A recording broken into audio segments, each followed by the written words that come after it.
अस्सलामुअलैकुम। क्या आप मजेदार कहानियों की दुनिया में चलने के लिए तैयार हैं? अभी हमारे चैनल को लाइक और सब्सक्राइब करें। एक छोटे से गांव में एक मेहनती आदमी रहता था जिसका नाम रहीम था। वो दिन रात मेहनत मजदूरी करता था, मगर उसके दिल में एक बहुत बड़ा ख्वाब था। वो चाहता था कि उसका इकलौता बेटा स्विदेश बड़ा होकर एक कामयाब डॉक्टर बने ताकि गरीब लोगों का इलाज कर सके। स्विदेश बहुत ज़हीन और नर्म दिल लड़का था। वो अपने वालिद को रोज सख्त मेहनत करते देखता तो उसकी आंखों में आंसू आ जाते।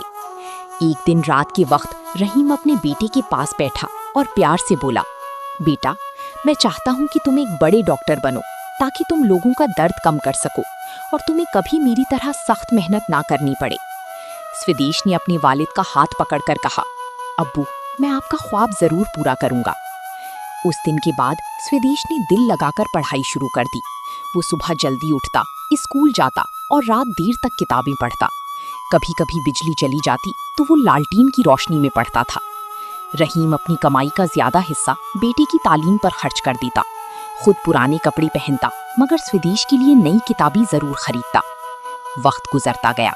एक दिन ऐसा आया जब स्विदेश ने मेडिकल कॉलेज में दाखिला हासिल कर लिया। पूरा गांव खुश था, मगर सबसे ज्यादा खुश रहीम था। उसकी आंखों में खुशी के आंसू थे।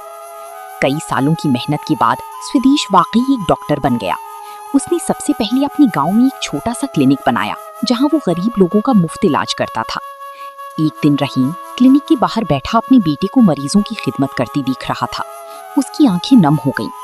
स्विदेश अपने वालिद के पास आया और बोला, अब्बू, आज मैं जो कुछ भी हूँ आपकी कुर्बानियों की वजह से हूँ। ये सिर्फ मेरा नहीं, आपका ख्वाब था। रहीम ने बेटे को गले लगा लिया और खुशी से कहा, बेटा, आज मेरी जिंदगी कामयाब हो गई। सबक: माँ बाप के ख्वाब और दुआएं औलाद को कामयाबी की बुलंदियों तक पहुंचा देती हैं।